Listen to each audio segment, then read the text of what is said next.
इन्दसैवन्दियाणं तिरुवणहितमहुर्विशदवक्काणम् अन्तातीतगुणाणं नमोजिणाणं चितभवाणम्। बोलिए श्री खजान श्यामनाथ भगवान की जय। आचार्य श्री कुंद कुंद स्वामी की जय। हम सभी बड़े सौभाग्यशाली हैं जो हम आचार्य कुंद कुंद स्वामी का महान ग्रंथ पंचास्तिकाय का अध्ययन कर रहे हैं। पंचास्तिकाय ग्रंथ के दो गाथाओं का अध्ययन करेंगे। जीवास्तिकाय अधिकार आज समाप्त हो रहा है और उद्गलास्तिकाय अधिकार प्रारंभ हो रहा है। गाथा क्रमांक 73 और 74।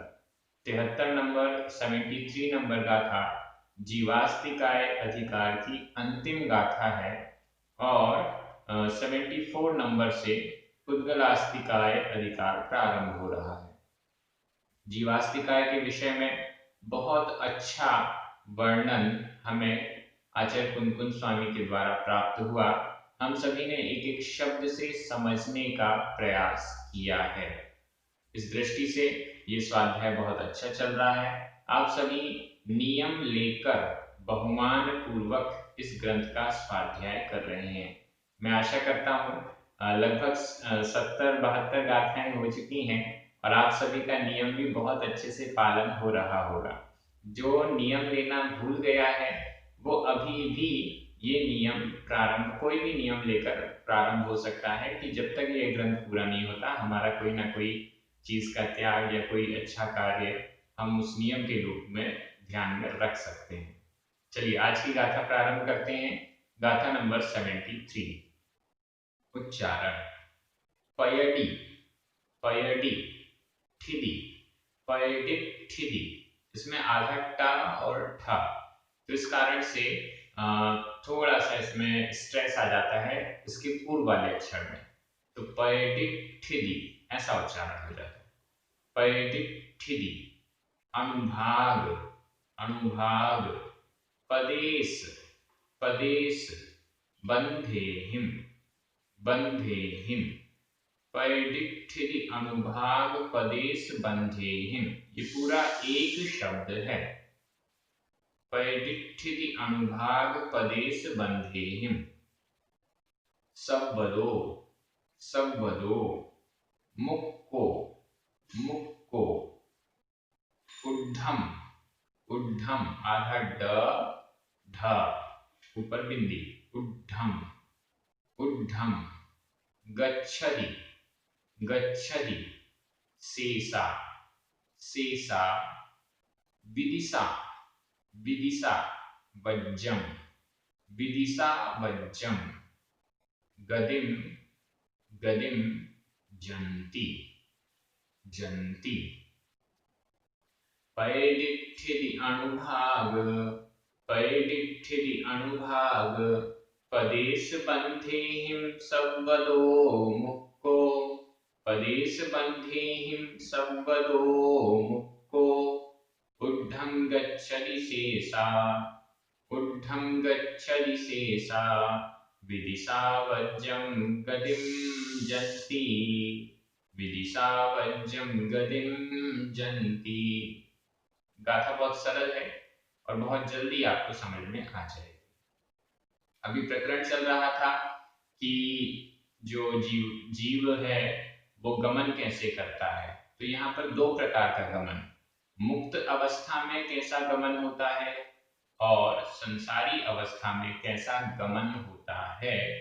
आत्मा कैसे एक स्थान से दूसरे स्थान पर पहुंचती है उसको यहाँ पर एकदम स्पष्ट किया गया है। पयडी ठिदी अनुभाग पदेश बंधेहि। 4 प्रकार के बंध हैं।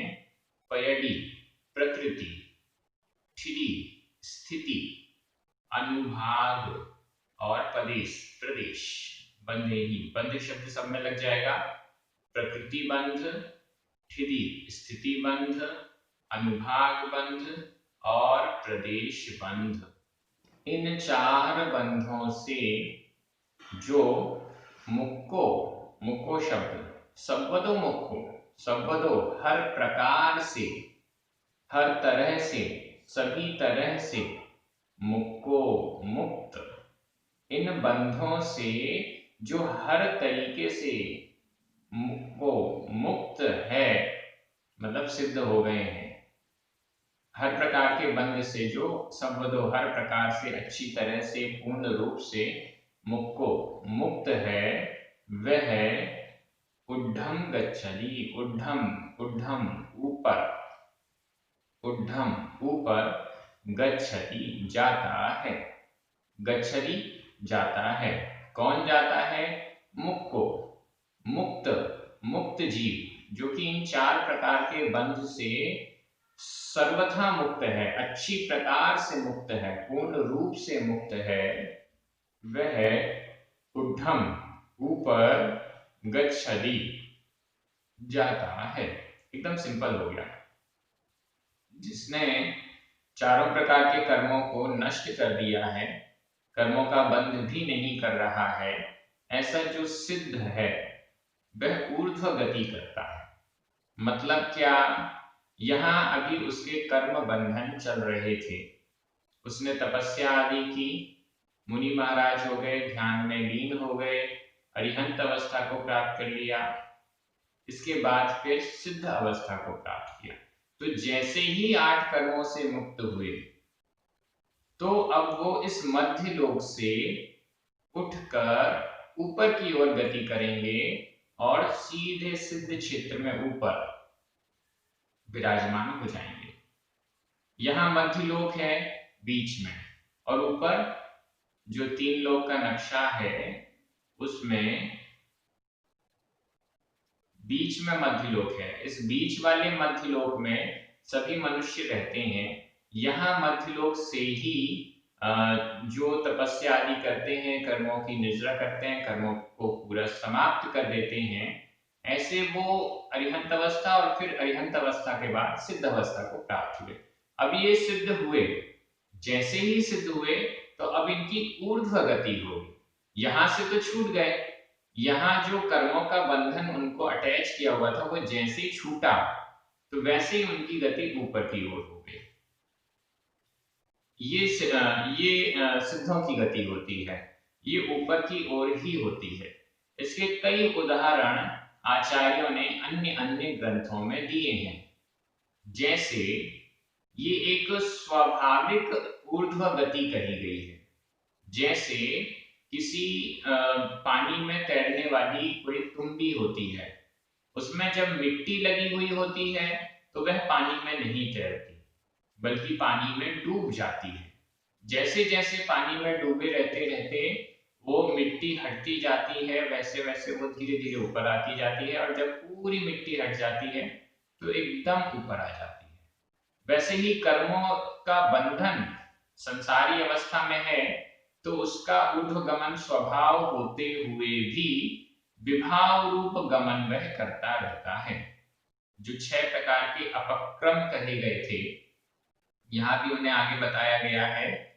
शेषा विदिशा वज्रम गदिम जंती। शेषा, शेषा शेष, शेष जो हैं, जो मुक्त नहीं हैं, जो 4 प्रकार के कर्म बंधन से सहित हैं, वो शेषा शेष, शेष जीव विदिशा वज्रम गदिम जंती। विदिशा वज्रम, विदिशा विदिशाओं को, वज्रम छोड़कर, विदिशाओं को छोड़कर, 4 दिशाएं हैं, उन 4 दिशाओं के बीच में जो दिशा है उसको विदिशा कहते हैं। ईशान, आग्नेय, नैऋत्य, वायव्य, ये 4 विदिशा मानी जाती हैं। इन विदिशाओं को वज्रम छोड़कर, विदिशाओं के अलावा गदिम गति को, जंती प्राप्त होते हैं। शेष जीव विदिशाओं को छोड़कर बाकी 6 दिशाओं में, 4 दिशा और ऊपर और नीचे, इन 6 दिशाओं में गमन करते हैं। मुक्त जीव अपनी स्वाभाविक ऊर्ध्वगमन को प्राप्त होते हैं, ऊपर की ओर ही गमन करते हैं। लेकिन जो मुक्त नहीं है, संसारी हैं, कर्म बंधन से सहित हैं, वो इन 6 वो अपक्रमों से 6 दिशाओं में गमन करते हैं। जब मरण होता है, आत्मा एक स्थान से दूसरे स्थान पर जन्म के लिए जाती है। इसको अवग्रह गति कहते हैं। अवग्रह गति। अब यह जो गति है ये सीधी ही होती है। जिस भी दिशा में जाएंगे सीधे जाएंगे। जैसे हम कैसे भी चल सकते हैं, टेढ़े मेढ़े होकर भी ऐसे ऐसे भी चल सकते हैं, लेकिन ऐसी गति मरण के बाद अगली पर्याय अगले स्थान पर जन्म लेते समय आत्मा की ऐसी नहीं होती है। वो तो कैसे जाएगी, या तो ऊपर या नीचे या चारों दिशाओं में ऐसे जाएगी। और फिर मैक्सिमम 3 लोक में कहीं से भी कहीं तक भी जन्म लेना हो तो भी 3 मोड़ के अंदर, अधिकतम 3 मोड़ में वो जन्म ले लेती है। तो इस दृष्टि से ये संसारी जीव की गति होती है, जो कि विदिशाओं में गमन नहीं करता, दिशाओं दिशाओं में गमन करता है। और जो ये विभाव का गमन कहलाएगा। स्वाभाविक गमन तो ऊर्ध्व गमन है, जो कि सिर्फ सिद्धों का होता है। ध्यान दीजिएगा, स्वाभाविक गमन तो ऊर्ध्व गमन है, जो सिर्फ सिद्धों का होता है। सिद्ध अवस्था के बिना जो संसारी जीव हैं, वो मरण करके जो गमन करते हैं वो विभाव वाला गमन है, और वह 6 प्रकार से होता है, 6 दिशाओं में होता है, जिसे पिछली वाली गाथा में 6 प्रकार का अपक्रम से युक्त होना यह भी कहा गया था। तो इस दृष्टि से ये गाथा आपको एकदम क्लियर हो गई है। प्रकृति बंध, स्थिति बंध, अनुभाग बंध और प्रदेश बंध, इनकी चर्चा पूर्व में हो चुकी है, फिर भी साधारण रूप से मैं बता देता हूं। कर्म बंध, आत्मा और कर्म पुद्गलों का, कर्मण वर्गणाओं का जब संबंध होता है उसे बंध कहते हैं। ये बंध 4 प्रकार का होता है। मतलब जो कर्म का बंध हुआ उसमें 4 अवस्थाएं, 4 प्रकार, हमें 4 उसकी अवस्थाएं दिखाई देती हैं। प्रकृति बंध, स्थिति बंध, अनुभाग बंध और प्रदेश बंध। प्रकृति बंध, जो कर्म बंधा है उसका कोई ना कोई नेचर होता है। जो कर्म बंधा है उसका नेचर होता है कि वो ज्ञान को ढकेगा, दर्शन गुण को ढकेगा, या किस चीज में बाधा पहुंचाएगा, वो उसका नेचर है। उसे प्रकृति बंध कहते हैं, वह प्रकृति बंध है। दूसरे नंबर पर स्थिति। स्थिति मतलब वह कर्म कितने टाइम तक मुझसे बंधा रहेगा, यह कहलाता है स्थिति। यह स्थिति बंध है। कोई कर्म, एक घोड़ा कोड़ी सागर के लिए बंधा, कोई 10 घोड़ा कोड़ी सागर के लिए बंधा, कोई 33 सागर के लिए बंधा, कोई और कम टाइम के लिए बंधा। वह जो है कर्म का स्थिति, कि कब तक वह इस आत्मा के साथ संबंध को प्राप्त किए रहेगा, वो उसका होता है स्थिति। इसके बाद है अनुभाग। अनुभाग का मतलब होता है फल देने की शक्ति। ये जो कर्म बंधा है वो फल बहुत पावरफुल देगा या एकदम नॉर्मल देगा। ऐसा फल देगा कि मेरा पैर टूट जाएगा, या ऐसा फल देगा कि मैं फिसल के गिरूंगा, खरोंच भी नहीं आएगी। तो ये जो फल देने की शक्ति है इसे कहते हैं अनुभाग। अलग अलग कर्म के विषय में अलग अलग हमें समझना चाहिए। ये उसका अनुभाग बंध कहलाता है। और चौथा है प्रदेश बंध। प्रदेश बंध का मतलब होता है क्वांटिटी। यह जो कर्म बंधा है वह कितनी क्वांटिटी में बंधा है, कितने प्रदेश कर्मों के, ज्ञानावर्णी कर्म के बंधे, कितने प्रदेश दर्शनावर्णी कर्म के बंधे, 8 कर्मों में कितने कितने प्रदेश कर्मण वर्गाओं के आकर बंधे हैं, वह क्वांटिटी, संख्या प्रदेशों की अपेक्षा से कितनी है, उसको कहते हैं प्रदेश बंध। तो इस दृष्टि से 4 प्रकार के बंध हो गए, प्रकृति बंध, स्थिति बंध, अनुभाग बंध और प्रदेश बंध। ये चारों प्रकार के बंध निरंतर संसारी जीव करता रहता है और इससे छूटने का प्रयास हमको करना है और जो कर्म बंधे हुए हैं उनको नष्ट करने का, निर्जरा करने का हमें प्रयास करना है मोक्ष मार्ग में आगे बढ़ के, और शुद्ध अवस्था को प्राप्त करना है, ये हमारा लक्ष्य होना चाहिए। इस दृष्टि से ये गाथा कंप्लीट हो गई है।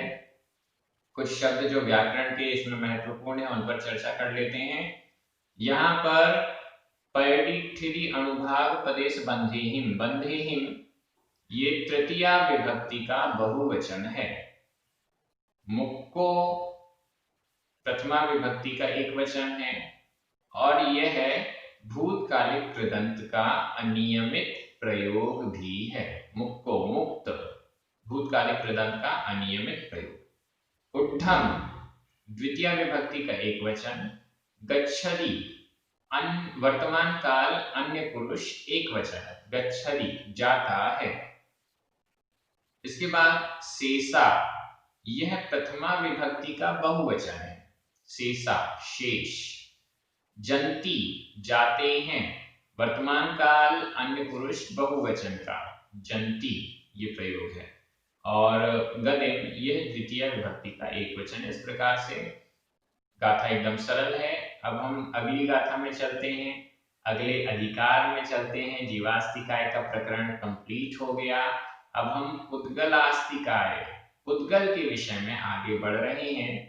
हमें यह जानना जरूरी है कि हमसे जुड़ा हुआ पुद्गल कैसा है, क्या करता है, कैसी अवस्थाएं उसकी होती हैं। तो इस दृष्टि से ये बहुत महत्वपूर्ण है। तीन लोक का पूरी जो संरचना हमें दिखाई देती है वो सब पुद्गल है। मूर्तिक जो भी पदार्थ है वो सब पुद्गल है। तो इस दृष्टि से पुद्गल के बारे में डिटेल से समझना बेहद जरूरी है। गाथा क्रमांक 74 उच्चारण। खंदा खंदा य खंद देसा खंद देसा खंद पदेसा य खंद पदेसा य होन्ति होन्ति परमाणु परमाणु। यहाँ पर अड़ाम में बड़े ऊ की मात्रा है, परमाणु। इति ते चतुर्वियप्पा चतुर्वियप्पा, यहाँ वा में छोटा आधा व पूरा व, चतुर्वियप्पा पोग्गलकाया पोग्गलकाया मुणेदव्वा मुणेदव्वा। खंदाय खंददेसा खंदाय खंददेसा खंदपदेशाय होन्ति परमाणु खंदपदेशाय होन्ति परमाणु। इति ते चतुर्वियप्पा इति ते चतुर्वियप्पा पुग्गलकाया मुणेदव्वा पुग्गलकाया मुणेदव्वा। गाथा बहुत सरल है। लास्ट में लिखा है पुग्गलकाया पुद्गलकाय पुद्गल अस्तिकाय मुणेदव्वा जानना चाहिए। पुद्गलास्तिकाय को जानना चाहिए, पुद्गलास्तिकाय जानना चाहिए। मुणेदव्वा यह विधि कृदंत का प्रयोग है। चाहिए अर्थ में विधि कृदंत का प्रयोग है। मुणेदव्वा जानना चाहिए, पुद्गलास्तिकाय को जानना चाहिए। कैसा जानना चाहिए? चतुर्वियप्पा चतु चतु यानी चार, वियप्पा यानी विकल्प, चार विकल्प वाला जानना चाहिए। पुद्गलकाय को चतुर्वियप्पा चार विकल्प वाला जाना चाहिए, जानना चाहिए। ते ते यानी वे, यदि यानी इस प्रकार से, यदि इस प्रकार से ते उनको उस पुद्गल को चतुर्वियप्पा चार विकल्प वाले उस पुद्गल को जानना चाहिए। नीचे वाली लाइन का अर्थ एकदम सिंपल है। यदि इस प्रकार से ते उन चार विकल्प वाले पुद्गल काय को जानना चाहिए, पुद्गल काय को जाना जाना चाहिए। अब वो चार विकल्प कौन से हैं पुद्गल के? ऊपर वाली लाइन में लिखा गया है। सबसे पहला है खंदा। यहां पर यह शब्द 2 बार आया है। या का मतलब और, एक बार या का मतलब और लगा लीजिए और दूसरी बार का जो यह है वो गाथा के शब्दों को पूर्ण करने के लिए आया हुआ है। चार विकल्प पुद्गल के कौन से हैं? पुद्गल के 4 प्रकार कौन से हैं? पहला खंदा। खंदा स्कंध, पुद्गल स्कंध के रूप में हमें प्राप्त होता है। तो यहाँ खंदा, खंदा मतलब स्कंध। दूसरा भेद बता रहे हैं खंद देशा, खंद देश, स्कंध देश। पहला है स्कंध, दूसरा है स्कंध देश और तीसरा खंड प्रदेशा, स्कंध प्रदेश। स्कंध, स्कंध देश और स्कंध प्रदेश, ये हो गए 3।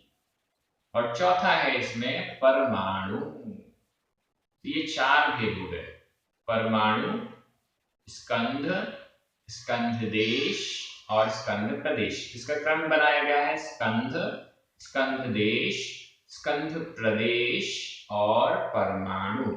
ये 4 विकल्प वाला पुद्गल काय होंती होते हैं।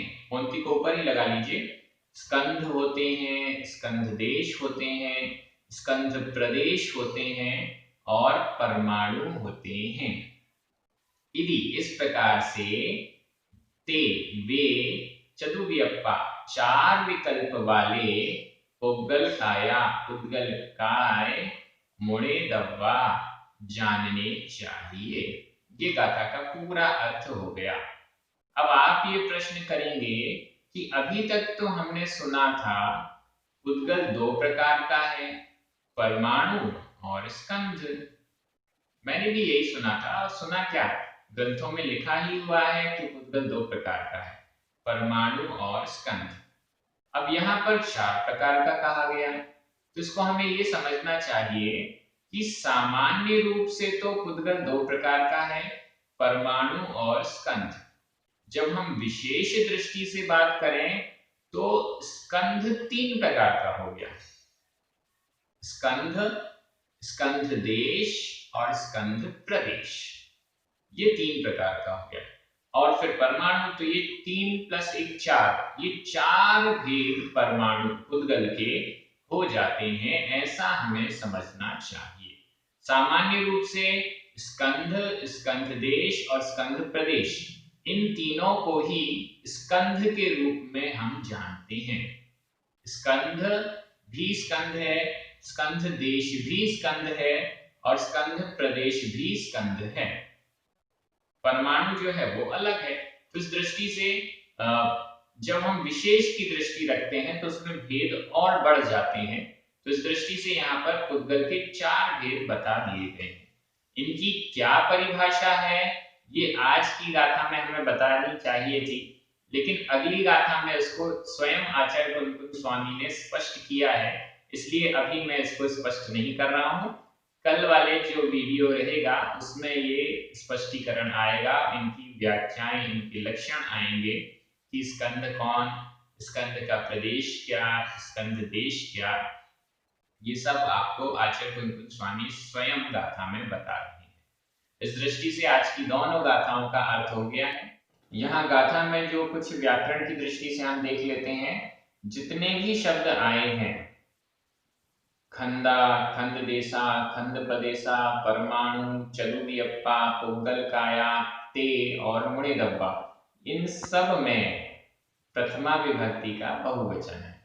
देखिएगा खंदा, ये सब बहुवचन है। स्कंध, ये भी बहुत होते हैं, स्कंध प्रदेश भी बहुत होते हैं, स्कंध देश भी बहुत होते हैं, परमाणु तो बहुत होते ही हैं। इस दृष्टि से सब में प्रथमा विभक्ति का बहुवचन लगाया गया है। होंती, होते हैं, वर्तमान काल अन्य पुरुष बहुवचन का क्रिया रूप है। मुड़े दब्बा यह विधि कृदंत का प्रयोग है। और इसके अलावा बाकी कुछ बचा नहीं। य और यदि ये जो है ये अव्यय हैं। इस प्रकार से इस गाथा का भी अर्थ हो गया है। आप सभी बहुत अच्छे से पढ़ रहे हैं। आपकी जिज्ञासाओं को देखकर ऐसा लगता है कि आप चिंतन भी कर रहे हैं। आचार्य कुंदकुंज स्वामी जिस विचार से इस ग्रंथ को लिख रहे हैं, आप उस विचार को, उस सोच को, उस भाव को पकड़ने का पुरुषार्थ कर रहे हैं। ऐसी आपकी जिज्ञासाएं आती हैं तो बड़ी खुशी होती है। और जो जिज्ञासाओं का मुझसे समाधान होता है वो ठीक है, और अगर नहीं होता है तो हम उनको आगे पूज्य मुनि श्री सुधा सागर महाराज जी के पास या अन्य विद्वानों से या साधु संतों से उनको अग्रेषित कर देते हैं और फिर उनसे समझने का प्रयास करते हैं। इस दृष्टि से ये कार्य बहुत अच्छा चल रहा है। हमारे जो पुण्यार्जक जिनके निमित्त से YouTube पर ये वीडियोस परमानेंट हो रहे हैं, उनको भी बहुत बहुत धन्यवाद। सभी को जय जिनेन्द्र। जिनवाणी माता की जय।